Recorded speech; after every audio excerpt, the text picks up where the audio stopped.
Assalamualaikum warahmatullahi wabarakatuh. Halo teman-teman semuanya, dengan saya Mas Ogin. Nah, di video kita pertama kali ini, saya akan membahas seputar aplikasi desain grafis, yaitu CorelDRAW. Baik, pada kesempatan kali ini, saya akan menjelaskan menurut pengalaman saya mengenai tahapan-tahapan awal dalam memulai desain dengan menggunakan aplikasi editing desain, yaitu CorelDRAW. Baik, langsung saja kita buka aplikasi CorelDRAW-nya. Nah, di aplikasi CorelDRAW yang saya gunakan yaitu versi CorelDRAW yang 2019. Tapi pada dasarnya intinya fungsi dan tool-toolnya sama aja, hanya yang membedakan dalam setiap versi itu tampilannya saja. Baik, sebelum kita memulai, kita perhatikan pembukaan dari aplikasi tersebut. Nah, di sini tampilannya seperti ini ya. Nah, di situ ada beberapa tulisan. Nah, tapi yang kita pilih yaitu tulisan yang get started ini.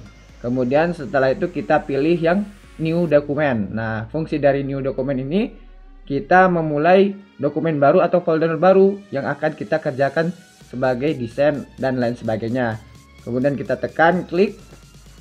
Nah, kemudian akan muncul bar atau tampilan seperti ini, yang mana fungsinya untuk mendetailkan secara lebih rinci. Nah, di situ ada tulisan name. Name ini kita isi bebas sesuai keinginan. Misalnya saya isi dengan latihan.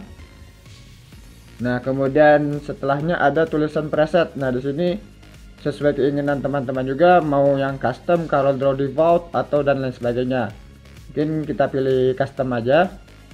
Nah, setelahnya di sini ada tulisan number of page. Nah, number of page ini fungsinya adalah untuk menambahkan lembar kerja, seperti halnya seperti di Microsoft Word, ada halaman pertama, halaman kedua, page 1, page 2 dan seterusnya.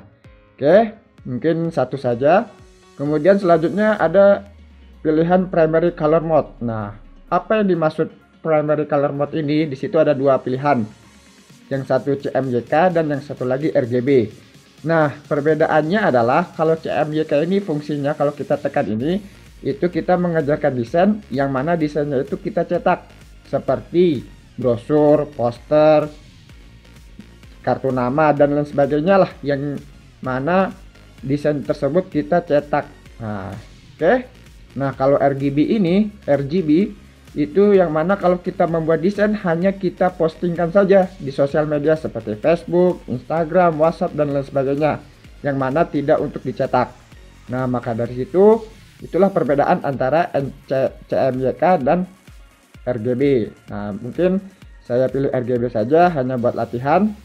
Nah, kemudian di sini ada dimension. Nah, dimension ini kita pilih page size. Nah, page size itu ukuran lembarnya. Nah, di situ banyak ukuran lembarnya sudah tersedia. Nah, sesuai teman-teman inginnya mau seperti apa format ukuran lembarnya. Mungkin kita pilih A4 biasanya. Dan di bawahnya lebar. Ada lebar, width, height itu tingginya. Nah, di sini ukuran meternya ada yang inch, milimeter dan lain sebagainya ya.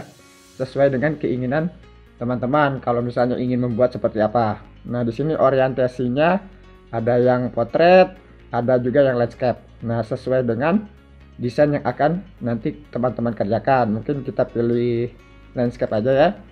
Nah, di sini resolusinya kita pilih yang paling tinggi supaya hasilnya juga bagus. Nah, kalau sudah semuanya kita setting, kita atur, tinggal kita tekan OK saja.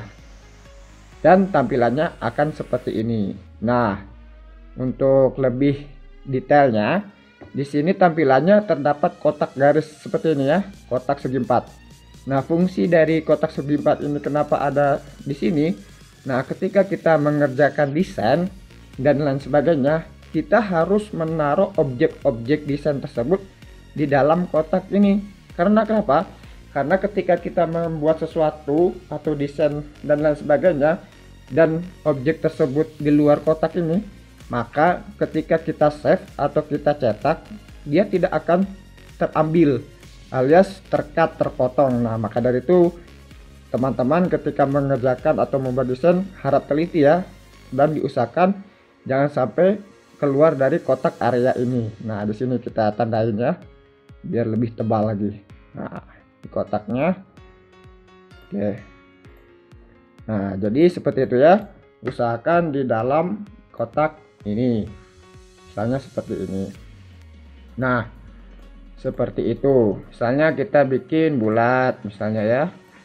Harus di dalam area kotak ini. Misalnya kita bikin kotak lagi harus di dalam area kotak ini. Misalnya kita bikin poligon harus di dalam kotak ini juga, dan lain sebagainya. Oke teman-teman.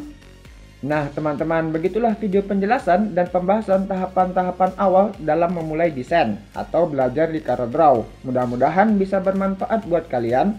Dan jika teman-teman di sana ada masukan atau saran yang mau dibahas di video selanjutnya, komen di kolom komentar di bawah ini, oke? Supaya bisa membantu teman-teman dalam belajar mengenai desain. Terima kasih dan sampai jumpa di video kita selanjutnya. Wassalamualaikum warahmatullahi wabarakatuh.